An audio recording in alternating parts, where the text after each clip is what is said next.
Hey guys, so in my previous review, when I did Venomverse #1, I mentioned that there's a Venomverse War Stories. This was also $4.99, and this is 4 stories. This is a nice cover. I like the white background. I like the clean white covers. But there's 4 stories of basically people who weren't covered in the first 5 Edge of Venomverse books, but are going to be appearing in the Venomverse series.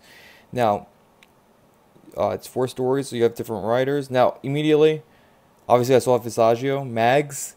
I got a little worried. It wasn't as bad as I thought it was. The story itself, you couldn't really mess up the story, and it was a fine, simple story for what they wanted to do. It had the dialogue problem, which I feel like I don't even know if it's actually her. I've never read her independent stuff. It sounded a lot like Bendis, so I wouldn't even be surprised if Bendis is giving the younger people pointers, and she's just imitating Bendis basically. That wouldn't shock me at all. But and then everybody else, but then Okorafor, obviously I was like, oh, we're gonna have Black Panther, and I was kind of right, because obviously any black writer needs to write a story about a black character. You can't have it any other way, God forbid. So Colin Bunn is the main writer for Venomverse, so he does the intro, which is Doctor Strange. This is happening in Doctor Strange's universe, and he has Captain America with him. I think they're both from the same universe. They both have the symbiote, and basically just explaining they're under attack, and that he's bringing other heroes, other venomized heroes from other dimensions over with magic, but it takes time. Okay, so we have this. These are basically the main peeps that we're going to be dealing with. I got so excited when I saw Doctor Doom. Oh man, it was pretty cool. So obviously this one's written, and yes, it takes place in Africa, obviously. So it's a simple story. These stories are all short. There's one thing about the story I didn't like. They have Black Panther die, and she basically takes over. The big thing is that the symbiote, one of the main hallmarks of the symbiote is that the symbiote is ballsy. The symbiote, it gives you more power, it makes you braver. It cured her ability from being crippled to being able to walk, and it goes all out. But in this one, so they see Rhino basically Rhino does kill Black Panther, and she starts arguing with the symbiote, where the symbiote is saying, oh, you need to run, and she says, no, we need to attack. And I don't know, I just thought that was whatever. Obviously, the power came from inside her. Meanwhile, in the rest of the book, the symbiote is literally egging on its host, saying, "No, you gotta do this. You gotta do this. You can do this. I'll make you do this." But in this, the power within, she can control the symbiote. Obviously, she's the only one who can control the symbiote because she's female power and minority power. Maybe, I don't know. This kind of upsets me because I'm Venezuelan. If I worked for Marvel, would they only put me on Ghost Rider, Robbie Reyes? Would I be allowed to write Black Panther? Would I be allowed to? Well, no, because they're putting Ta-Nehisi Coates on Captain America, on not the Sam Wilson one, the Steve Rogers one. They'll probably start me on they would probably start me on what's his name. So this is her taking over as the Black Panther, but yeah, and obviously oh, she's not as good as T'Challa. But meanwhile, the rest of the dialogue is like, oh no, she's so great. She's so great at everything. Whatever. That was really the only bad one. The Mags Visagio one was it was a fine story. This one was my favorite one until the Doctor Doom one. But so this is Punisher. So this is really what it is, right? So Punisher goes in. Long story short, Fisk basically wins a war of attrition and tells Punisher to meet him in a safe house with no weapons. Fisk is obviously going to kill him. Punisher shows up, though, with no weapons. But he has the symbiote.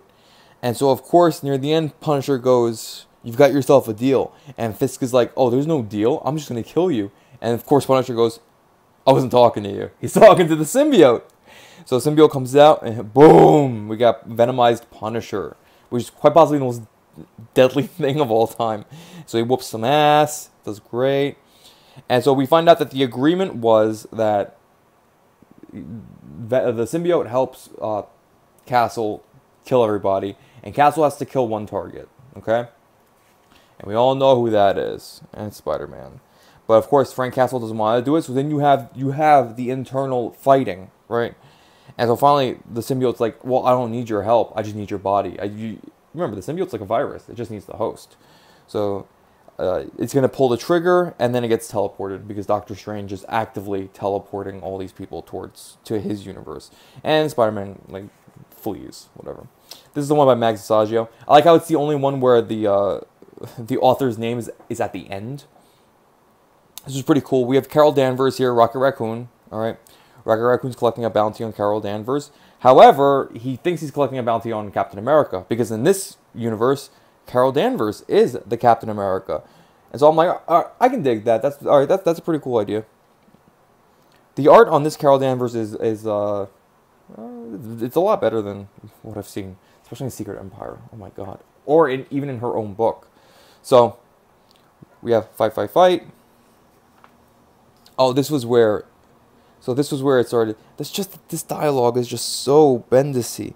She's not, like, it doesn't seem like she's taking any of this seriously. They kind of, the Rocket Raccoon Venom, like, kind of acts like Venom would act, but this is where I found it really egregious. So he gets teleported out, obviously, because, you know, Doctor Strange is pulling them all through, and she just goes, "Wow, okay, huh?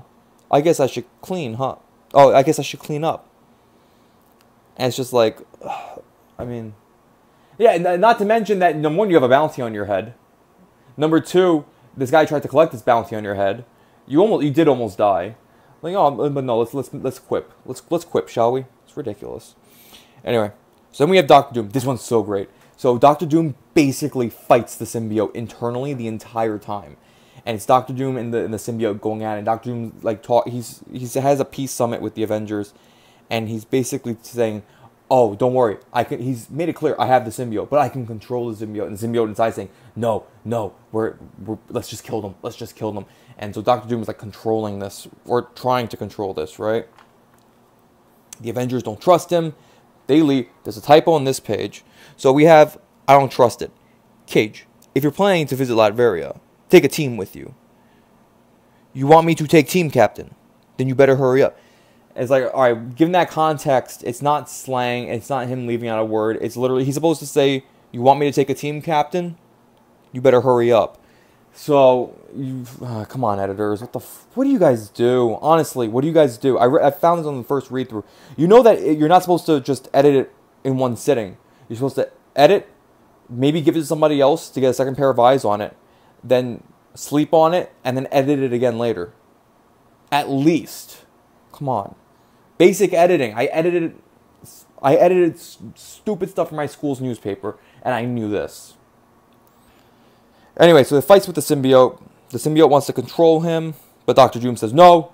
And basically, the Avengers see the fight happening. I like that old school Iron Man. And we find out that, no, the symbiote won. So the symbiote took over Doctor Doom. There was only Doom. It's fucking great. It's so great. And then he gets a vision of what's happening because he's getting transported. And that's it. So, who is Caramel? So, all in all, 2 out of the 4 stories were great. One of them was good. The Rocket Raccoon one was good. It was really good up until like the last 3 pages where they started going really heavy with the Bendis dialogue. That's when I think it got killed. And the first one was just like, it was fine. It was fine. It was worth the $4.99. I'm not gonna even. So I would pick it up. Even just for the Frank Castle story is great. It's so great. It's so cool. And the Doctor Doom storyline is really good. But so yeah, and I think they're gonna push Rocket Raccoon because he had a bunch of lines in the first issue of Venomverse.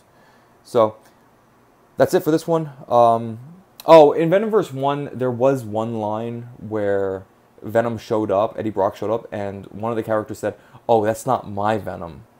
And so I was like, oh, I get it, political. But like I said, it wasn't enough. Like, it's really good. Venomverse is really good so far. I've seen people like completely just like take a dump all over it online. I thought it was really good. I thought it was really fun. People were like, "Oh, well, why would this even happen? That there's so many Why?" My favorite comment was, why is Venom like so prevalent in this story?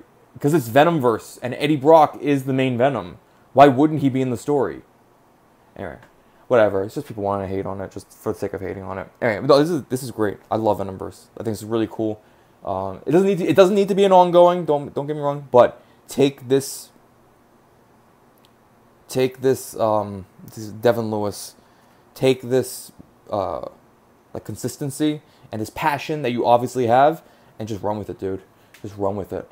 It's gonna be great. This is gonna be a great. It's gonna be a great event. All right, that's it, guys.